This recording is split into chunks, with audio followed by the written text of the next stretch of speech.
నమస్కారం public vision వార్తలకు స్వాగతం. నా పేరు కృష్ణకుమార్. వార్తల్లో ముందుగా హెడ్లైన్స్.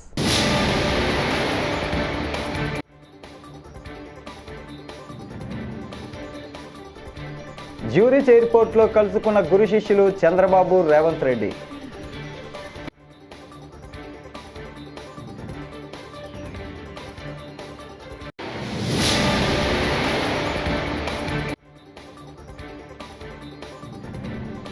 ఢిల్లీకి చంద్రబాబు వెళ్తే రాష్ట్రానికి నిధులు, జగన్ వెళ్తే కేసుల పరిష్కారం. హోంమంత్రి వంగలపూడి అనిత వ్యాఖ్యలు.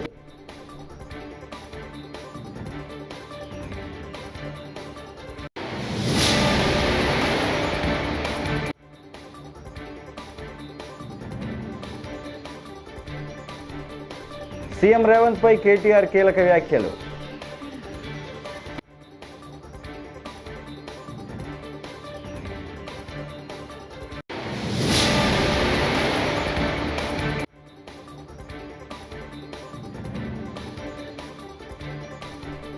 పవన్ కళ్యాణ్ భద్రతపై స్పందించిన డీజీపీ తిరుమలరావు.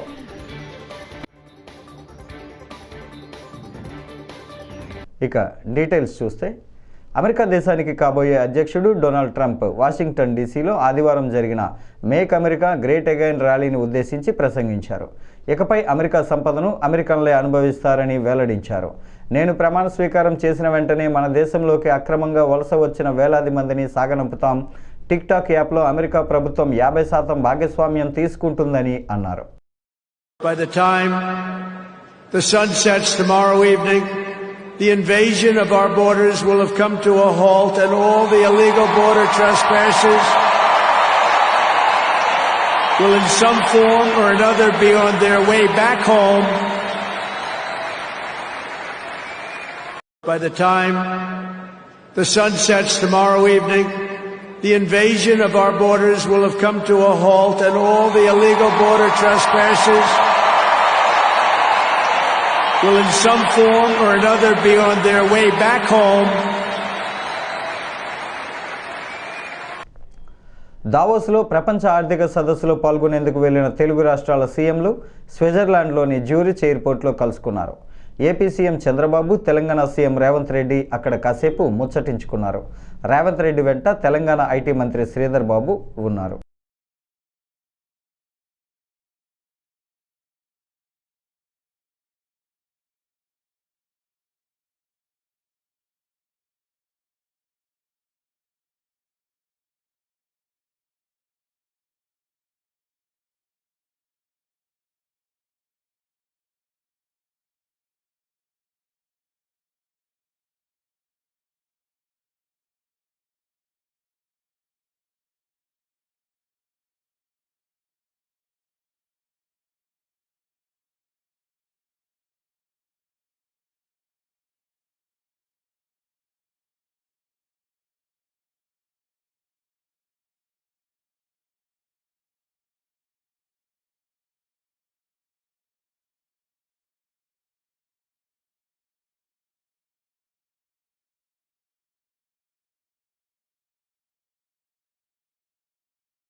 సీఎం చంద్రబాబుకు ఏపీ సర్కార్కు కేంద్రం పూర్తి స్థాయిలో సహకరించడం శుభపరిణామమని హోంమంత్రి వంగలపూడి అనిత అన్నారు. విశాఖ సింహాచలం సింహాద్రి అప్పన్న స్వామిని సోమవారం కుటుంబ సమేతంగా ఆమె దర్శించుకున్నారు. ఆలయ అధికారులు పూర్ణకుంభంతో మంత్రికి స్వాగతం పలికారు. అంతరాలయంలో స్వామివారికి ఆమె ప్రత్యేక పూజలు నిర్వహించారు. అనంతరం ఆలయం వెలుపల మీడియాతో మాట్లాడారు.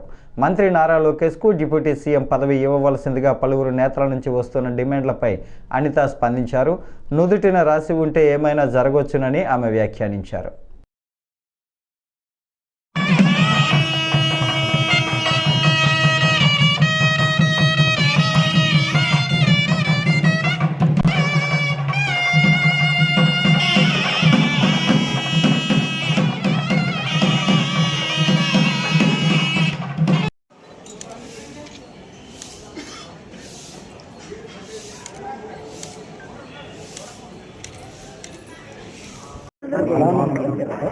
లక్ష్మీ నరసింహస్వామి దర్శనం కుటుంబ సమేతంగా చేసుకోవడం జరిగింది. చాలా మంచి అనుభూతి. ఎన్నిసార్లు వచ్చినా కూడా ఒక కొత్త అనుభూతి అన్నది లక్ష్మీ నరసింహస్వామి అనుగ్రహం ఉత్తరాంధ్ర జిల్లాలకే కాదు, ఆంధ్రప్రదేశ్ రాష్ట్రాలకే కాదు, తెలుగు రాష్ట్రాల్లో అనుగ్రహం కలగాలని మనస్ఫూర్తిగా కోరుకుంటున్నాం. మరొకసారి ఆ స్వామి అనుగ్రహం వల్ల మనకు మనమే తెలుస్తుంది. మనందరికీ కూడా ఒక మంచి శుభవార్త. విశాఖ ఉక్కుకి సెంట్రల్ గవర్నమెంట్ నుంచి సుమారుగా 11,400 కోట్ల రూపాయలు విడుదల చేయడం అనేది నిజంగా చాలా శుభపరిణామం కింద పరిగణించాలి. లాస్ట్ 5 సంవత్సరాలు అసలు స్టీల్ ప్లాంట్ ఉంటుందా ఉండదా, ప్రైవేటైజేషన్ చేసేస్తారు, అమ్మేస్తారు, కిట్రోగోకుండా వెళ్ళిపోద్ది అని రకరకాలైన ఆలోచనలో ఉన్న పరిస్థితి దగ్గర నుంచి ఈ రోజు స్టీల్ ప్లాంట్ ని నమ్ముకున్న ఆ ప్రజల్ని, అదేవిధంగా ఈ రోజు రక్షించుకోవాలన్న బాధ్యతతో ఈరోజు కేంద్ర ప్రభుత్వం గౌరవ చంద్రబాబు నాయుడు గారి విజ్ఞప్తి మేరకు, ఈరోజు ఎన్డీఏ గవర్నమెంట్ విజ్ఞప్తి మేరకు వాళ్ళు బాధ్యతాయుతంగా వ్యవహరించి ఈరోజు సుమారుగా 11,400 కోట్ల రూపాయలని విశాఖ ఉక్కుకి ఈ రోజు మనకు సహాయం చేయడం అనేది నిజంగా చాలా శుభపరిణామం కింద భావించాలి. అదేవిధంగా ఎన్డీఏ ఈ రోజు ఆ రోజు 2019 నుంచి 24 వరకు ఒక విధ్వంస పరిపాలన నడిచినప్పటికీ కూడా గౌరవ మన ఆంధ్రప్రదేశ్ ప్రజలు, ఓటర్లు అందరూ కూడా ఒక విజ్ఞతతో ఆలోచించి ఎన్డీఏ కూటమికి సుమారుగా 164 సీట్లు ఇచ్చినందుకు గాను ఈ రోజు ఆ రుణం తీర్చుకోవాలని ఒకే ఉద్దేశంతో ఈరోజు సెంట్రల్ గవర్నమెంట్ కూడా ఈ ఆంధ్రప్రదేశ్ రాష్ట్రానికి దగ్గర 2,50,000 కోట్ల రూపాయల పెట్టుబడులను కూడా ఈ రోజు వితిన్ 6 నెలల కాలంలోనే మనకి రావటం అనేది కూడా చూస్తూ ఉంటే మనకి ఎంత సెంట్రల్ గవర్నమెంట్ ఆంధ్రప్రదేశ్ కి, అదేవిధంగా చంద్రబాబు నాయుడు గారికి, ఎన్డీఏ కూటమికి ఎంత పెద్దపీట వేస్తుందో మనందరికీ అర్థం చేసుకోవచ్చు. మాట్లాడుకునే వాళ్ళు చాలా ఎక్కువ మాట్లాడుతూనే ఉంటారు. వాటిలన్నిటి గురించి మనం పట్టించు. ఈ నెల 11న జరిగిన ఘటనపై తెదేపా క్రమశిక్షణ కమిటీ సభ్యులకు నేరుగా రాతపూర్వకంగా తన వివరణ ఇచ్చానని తిరువూరు ఎమ్మెల్యే కొలిగపూడి శ్రీనివాసరావు తెలిపారు. క్రమశిక్షణ కమిటీ ఎదుట హాజరైన అనంతరం మీడియాతో ఆయన మాట్లాడారు.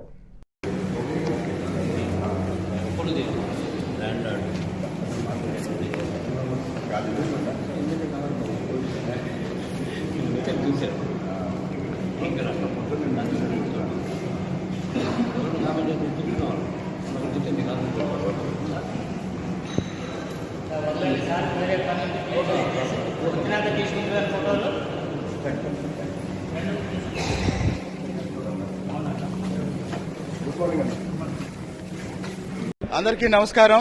ఈ నెల 11వ తారీఖున మా తిరువూరు నియోజకవర్గంలో ఏకొండూరు మండలంలో గోపాలపురం అనే గ్రామంలో మా పార్టీకి సంబంధించిన ఒక మహిళ మరణించిన నేపథ్యంలో ఆ కుటుంబాన్ని పరామర్శించడానికి వెళ్ళినప్పుడు ఆ వీధిలో ఉన్న కొంతమంది నా దగ్గరకు వచ్చి ఆ వీధిలో కొత్తగా నిర్మించిన సిమెంట్ రోడ్డు మీద ఎవరో నడవకుండా ఒక కుటుంబం కంచె వేసిందని తెలిసినప్పుడు నేను అక్కడికి వెళ్ళి కొత్తగా నిర్మించిన సిమెంట్ రోడ్డు మీద ముళ్ళ కంచె వేయటం ఏంటని ఆ కంచె పీకేయటం జరిగింది.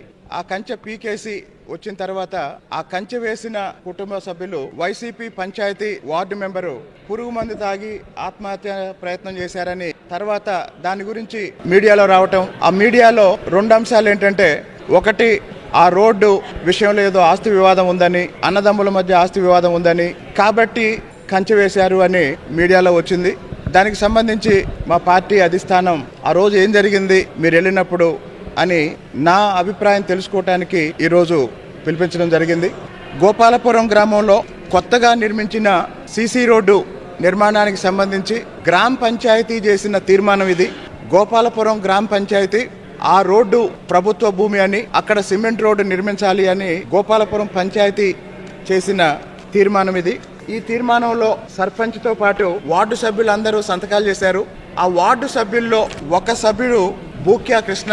ఈ బూక్యా కృష్ణ అనే ఈ వైసీపీకి చెందిన ఈ వార్డు సభ్యుడే తన ఇంటి ముందు సిమెంట్ రోడ్డు మీద ముళ్ళ కంచె వేయటం జరిగింది. కాబట్టి ఆ రోడ్డుకు సంబంధించి ఎట్లాంటి ఆస్తి వివాదం ఏమీ లేదు. స్పష్టంగా ఆ రోడ్డు నిర్మాణం జరిగిన ప్రాంతం ప్రభుత్వ భూమి, గ్రామ పంచాయతీ తీర్మానంతోనే అక్కడ రోడ్డు వేశారు. కాకపోతే తెలంగాణ రాష్ట్ర సీఎం రేవంత్ రెడ్డిపై బీఆర్ఎస్ వర్కింగ్ ప్రెసిడెంట్ కేటీఆర్ కీలక వ్యాఖ్యలు చేశారు. హైదరాబాద్లోని తెలంగాణ భవన్లో మీడియాతో మాట్లాడుతూ అధికారంలోకి వచ్చిన ఏడాదికే 1,40,000 కోట్లు అప్పు తెచ్చి ఏం చేశారు? ఒక కొత్త ఇటుక అయినా పెట్టినవా? ఒక కొత్త పైప్ లైన్ వేసినవా? ఒక కాలువ తవ్వినవా? ఒక కార్మికుడికి లాభం తెచ్చినవా? ఒక ఆడబిడ్డకు 2,500 ఇచ్చావా? తులం బంగారం ఇచ్చావా? అంటూ ప్రశ్నల వర్షం కురిపించారు కేటీఆర్. మరి నువ్వు రేవంత్ రెడ్డి నేను అడుగుతున్నా, 1,40,000 కోట్లు అప్పు చేసినావు, ఒక్క కొత్త ఇటుక పెట్టినావా? ఎక్కడన్నా ఒక కొత్త పైప్ లైన్ వేసినవా? కొత్త కాలువ తవ్వినవా? ఒక్క పోని రైతు బంధు పెంచినవా? ఒక కార్మికునికి లాభం చేసినవా? ఒక ఆడబిడ్డకు 2,500 రూపాయలు ఇచ్చినవా? ఒక ఆడపిల్ల లగ్గానికి తులం బంగారం ఇచ్చినవా? చదువుకున్న పిల్లకు స్కూటీ ఇచ్చినవా? మరి ఏం బీకినావు 1 ఇయర్లో? 7 గెలువైనా మరి 1,40,000 కోట్లు అడవేని. మనం అడగవలసింది గిది. నాయకత్వం విలువ, నాయకత్వ లక్షణాలు తెలుస్తాయి. కరోనా వచ్చింది. కరోనా వస్తే మీకు యాదుకుండాలి, క్రికెట్ మ్యాచ్కి ఎంతమంది అయితే టీవీలో ముంగట కూర్చుంటారో కేసీఆర్ ప్రెస్ మీట్కి అట్లా కూర్చుంటారు మొత్తం టీవీలో ముంగట. సార్ ఎప్పుడు మాట్లాడతాడు, ఏం చెప్తాడు వినాలే, ధైర్యం వస్తుంది సార్ మాట వింటే. నేను చెప్పేది కరెక్టా కాదా అని చెప్పి టీవీలో ముందు కూర్చుందరు. ఇంట్లో పెద్దవాళ్ళు, చిన్నపిల్లలు, మనోళ్ళే కాదు, ఆంధ్ర రాష్ట్రంలో కూడా నాకు చాలామంది ఫ్రెండ్స్ చెప్తుండే, ఆంధ్రప్రదేశ్లో కూడా కేసీఆర్ గారి మాట వినాలే, ఏం చెప్తాడో చూడాలి. ఎందుకు చెప్తున్నా? కరోనా. తూర్పుగోదావరి జిల్లా రాజమండ్రిలో పోలీస్ పెట్రోల్ బంకును డీజీపీ తిరుమలరావు సోమవారం ఉదయం ప్రారంభించారు. ఈ సందర్భంగా ఆయన డిప్యూటీ సీఎం పవన్ కళ్యాణ్ భద్రతపై స్పందించారు. పవన్ కళ్యాణ్ ఇంటిపై డ్రోన్ ఎగిరిందా లేదా అనే క్లారిటీ లేదన్నారు. ఏజెన్సీ ఏరియాలో పవన్ పర్యటనలో ఎటువంటి భద్రతా లోపం లేదని స్పష్టం చేశారు. పవన్ టూర్ ముగిసిన తర్వాత ఒక పిచ్చోడు పోలీస్ డ్రెస్ వేసుకుని తిరిగాడని ఆయన పేర్కొన్నారు. ఎంక్వైరీ స్టార్ట్ చేసినామండి. ఇన్ఫ్యాక్ట్ నేనైతే మొన్న ఈవినింగ్ నాకు వచ్చింది, వాళ్ళ దగ్గర నుంచి ఒక లెటర్ వచ్చింది. 24 hours కల్లా ఎంక్వైరీ చేయమని చెప్పండి. నిన్న ఈవినింగ్కి అయిపోవాలా, ఇంకొక రోజు టైం కావాలి అడిగారు, అది కూడా చేయమని చెప్పాను. నిన్న కూడా మళ్ళీ ఏదో కొంత ఇన్ఫర్మేషన్ వచ్చింది, కొంత మొత్తం విచారించి ఇవాళ సాయంకాలానికి నివేదిక వచ్చేట్టు ఒక ఆశ ఉంటుంది. సార్, కంటిన్యూగా పవన్ కళ్యాణ్ టార్గెట్ చేస్తూ అక్కడేమో ఏజెన్సీలో నకిలీ పోలీసు, పవన్ కళ్యాణ్ ఇంటి దగ్గర రెక్కి, ఇప్పుడేమో డ్రోను, కంటిన్యూగా ఒకే చోట ఇలా జరుగుతుంటే ఏమనుకోండి. అంటే మేము ఈ రెండు విడిగా చూస్తున్నామండి. ఈ డ్రోన్ విషయం అనేది యాక్చువల్గా డ్రోన్ ఎగిరిందా లేదని మేము కనుక్కోవాలా. అంటే ఏదైనా చూసి డ్రోన్ అనుకున్నారు అక్కడ ఉన్న వాళ్ళు, ఎందుకంటే అక్కడ ఉన్న వాళ్ళు ఎవరు ఆ రోజు చెప్పినటువంటి వాడు ఒక RSI తప్పించి అంతకన్నా సీనియర్ లేరు. సో అది డ్రోనేనా కాదా అని కూడా తెలుసుకోవాల్సింది. అక్కడ డ్రోన్ ఫ్లై చేసే అవకాశం ఎవరు ఉందో చాలా విశదంగా చాలా విచారించినాకే ఒక కంక్లూషన్కి వస్తాం. అది వాళ్ళ సాయంకాలానికి అయ్యే అవకాశం ఉంది. అక్కడ జరిగిన విషయం ఏంటంటే ప్రోగ్రామ్ అయిపోయినాక జరిగిన విషయం అది. అది కూడాను ప్రోగ్రామ్ అయిపోయాక ప్లేక్ దగ్గర పోయి, ఇప్పుడు ప్రోగ్రామ్ అయిపోయాక కూడా పోయి నిలబడ్డాడు అనుకోండి, ఏం చేస్తుంది దానికి? ఓ పిచ్చోడు నిలబడచ్చు, మంచోడు నిలబడచ్చు, దొంగ నిలబడచ్చు. అట్లా ఏదైనా జరగడం తప్పించి ఎందుకు జరిగింది అని చూస్తున్నాం.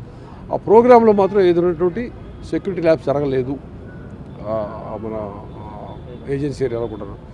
ఏది అయినప్పటికీ ప్రతి చిన్నదాన్ని, ప్రతి విషయాన్ని మేము చాలా సీరియస్గా తీసుకుంటాం, అన్ని విచారణ చేయడం జరుగుతుంది. డిప్యూటీ సీఎం విషయంలో కొంచెం సోషల్ మీడియాలో వార్ జరుగుతుంది, నారా లోకేష్ వర్సెస్ పవన్ కళ్యాణ్. సో దాన్ని అది పెట్టారు, దాని మీద గొడవ అయ్యే అవకాశం ఉంది. నాకు యాక్చువల్ ఐడియా లేదు, చూస్తాను. కోడి పందాలు గతం కంటే ఈసారి ఎక్కువ జరిగింది, గతం కంటే ఎక్కువ కేసులు కూడా నమోదవుతాయా? ఈసారి ఎక్కువ జరిగిందా అని నాకు ఎగ్జాక్ట్గా లాస్ట్ టైం ఎక్కువ తెలియదు. కేసులు చాలా పెట్టాం, ముందు నుంచి కేసులు పెడతా ఉన్నాం. ఎందుకంటే ఇది హైకోర్టు మానిటర్ చేస్తున్న యాక్టివిటీ. కొన్ని సంవత్సరాలుగా హైకోర్టుకి మేము వాళ్ళు మానిటర్ చేస్తున్న యాక్టివిటీ, ప్లస్ హైకోర్టుకి నివేదిక కూడా ఇవ్వాల్సి ఉంటుంది. ఇప్పుడు జరిగిన విషయాలు అన్నింటిలో కూడాను ముందు జరిగింది, తర్వాత 13, 14, 15, 3 రోజులు జరిగింది. మొత్తం మీద రిపోర్ట్ ఇవ్వాల్సి ఉంటుంది. అది ఇస్తాం, అది ఎప్పటి కూడా. Okay, right.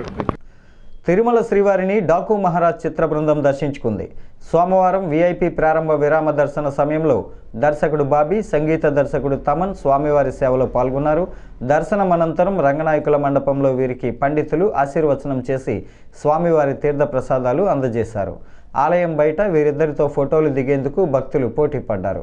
ఈ సందర్భంగా బాబీ మాట్లాడుతూ డాకు మహారాజ్ చిత్రం గొప్ప విజయం సాధించిందని బాబీ ఆనందాన్ని వ్యక్తం చేస్తే ప్రతి సినిమాకి స్వామివారి ఆశీస్సులు పొందడం ఆనవాయితీ అని తమన్ అన్నారు. మరో నటుడు అశ్విన్ కూడా శ్రీవారిని దర్శించుకున్నారు.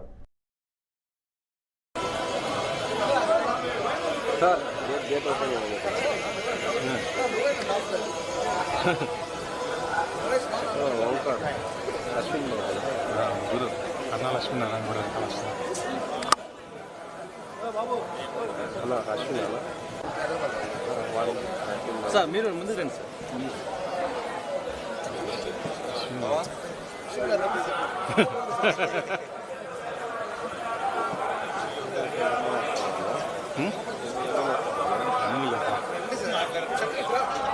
కష్టాన్ని గుర్తించాలి.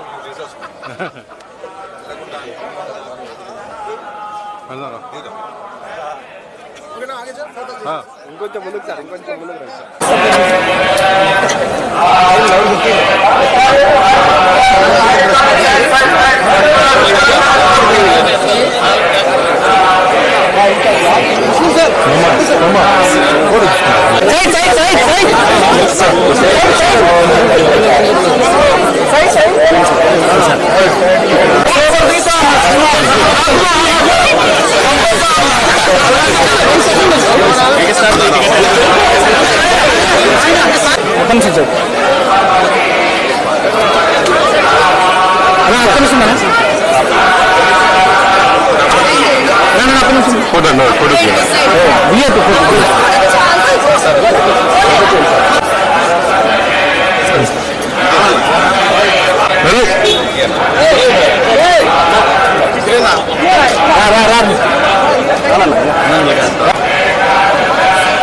సెల్ఫీ పెట్టిస్తారు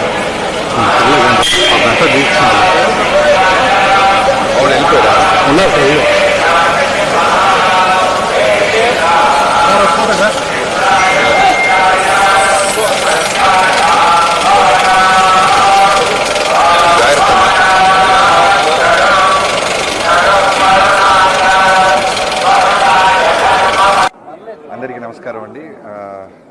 డాకు మహారాజ్ రిలీజ్ అయింది సంక్రాంతి Jan 12న. సో చాలా పెద్ద బ్లాక్ బస్టర్ ఇచ్చారు స్వామి వారు. సో ఆయనకి థ్యాంక్స్ చెప్పుకోవడానికి నేను, తమన్ గారు, రైటర్ చిత్రి, అశ్విన్ గారు అందరం కలిసి రావడం జరిగింది. 2 ఏళ్ల క్రితం వాల్తేరు వేరేతో వచ్చాం. ఘన విజయాన్ని ఇచ్చారు స్వామివారు, అలానే ప్రేక్షకుల దేవుడు. సో ఈ సంవత్సరం కూడా అలానే బ్లాక్ బస్టర్ ఇచ్చిన అందరికీ టీం అందరితో థ్యాంక్ యూ సో మచ్. ఏడుపులవాడ కోల్కతాలో ట్రైనీ డాక్టర్పై అత్యాచారం చేసి చంపేసిన కేసులో సిల్దా కోర్టు దోషికి నేడు శిక్షను ఖరారు చేయనుంది. ఈ కేసులో విచారణ చేపట్టిన సిబిఐ సంజయ్ రాయ్ అనే వ్యక్తిని అరెస్టు చేసి కోర్టుకు సాక్ష్యాలు సమర్పించగా వాదనలు విన్న కోర్టు సంజయ్ రాయ్ని ఇప్పటికే దోషిగా తేల్చింది.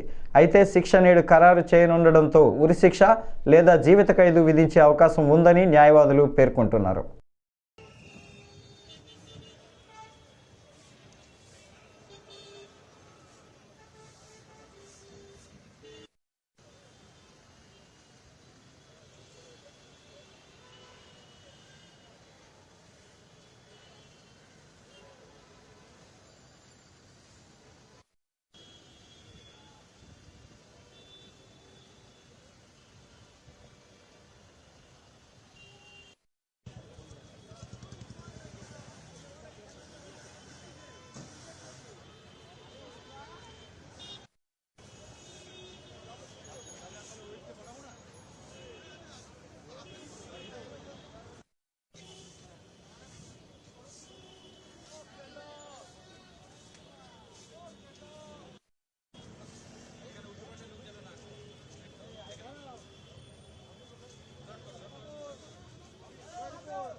హైదరాబాద్లోని ఎల్బీ నగర్లో పల్లవి అవేర్ ఇంటర్నేషనల్ స్కూల్లో అమానవీయ ఘటన చోటు చేసుకుంది. 7,000 రూపాయల ఫీజు కట్టలేదని యాజమాన్యం విద్యార్థులను బయట నిలబెట్టింది. విషయం తెలుసుకున్న లింగోజిగూడ కార్పొరేటర్ దర్పల్లి రాజశేఖర్ రెడ్డి స్కూల్కు వెళ్లి యాజమాన్యంతో మాట్లాడారు. విద్యార్థులను లోపలికి పంపించాలని కోరారు. దీంతో పాఠశాల సిబ్బంది దురుసుగా ప్రవర్తించారు. దానితో మాటామాటా పెరిగి వాగ్వాదం చోటు చేసుకుంది.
Ini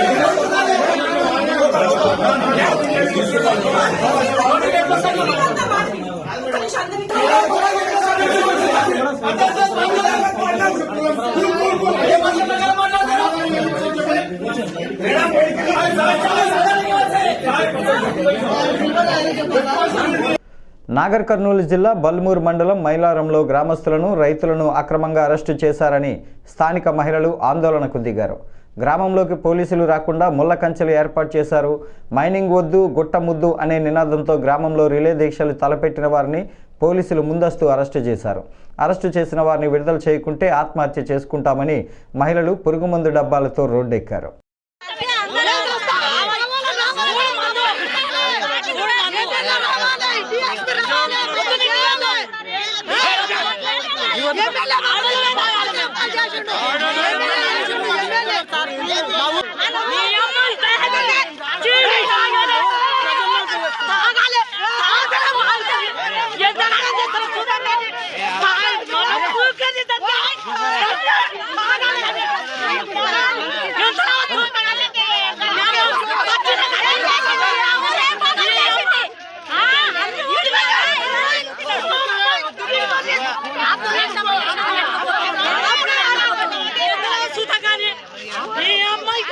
మంత్రి నారా లోకేష్ను డిప్యూటీ సీఎం చేయాలంటూ పలువురు టీడీపీ నేతలు వ్యాఖ్యలు చేయడంపై తిరుపతి జనసేన ఇన్ఛార్జ్ కిరణ్ రాయల్ తనదైన స్టైల్లో స్పందించారు.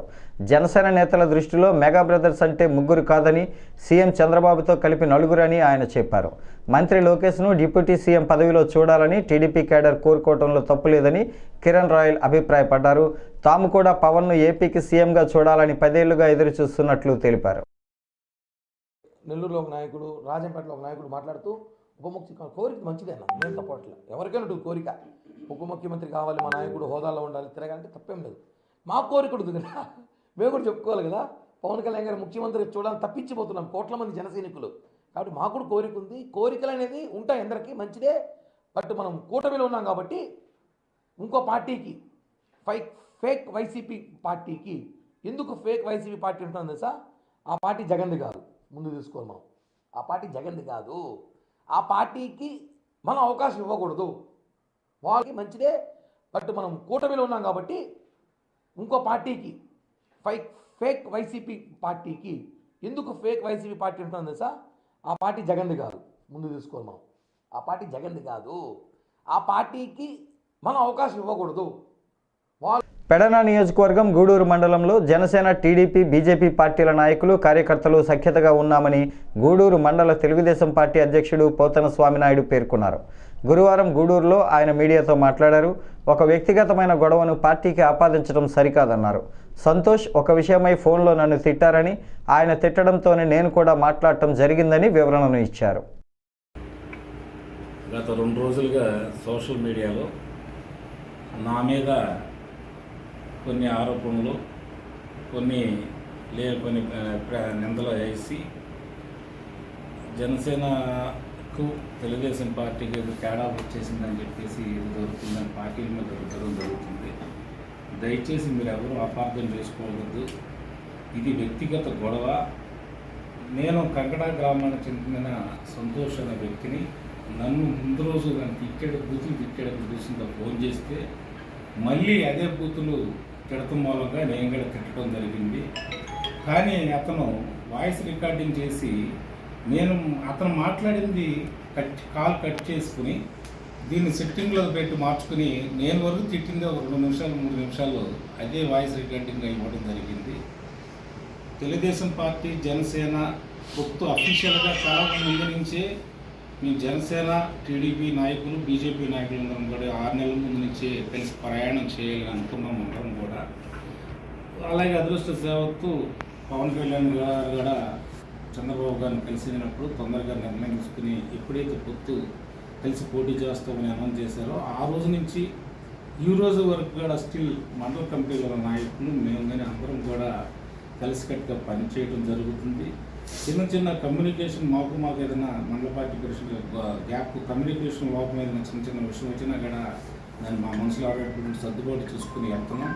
ఇవాళ పెడన నియోజకవర్గంలో జనసేన, టీడీపీ, బీజేపీ కలిసినంత ఇదిగా ఎన్నికల్లో పరిశీలన చేసిన విధంగా మిగతా మండలాల్లో ఎక్కడ ఉండదని కూడా ఈ సందర్భంగా తెలియజేస్తూ ఆ సంతోష్ అనే అతనికి కంగడాకి ఉన్న సంతోష్ అనే అతనికి నాకు వ్యక్తిగత ఘర్షణ, వ్యక్తిగత వైరం తప్పితే ఇది జనసేన, తెలుగుదేశం పార్టీ. ఈ వార్తలు ఇంతటితో సమాప్తం. నమస్కారం.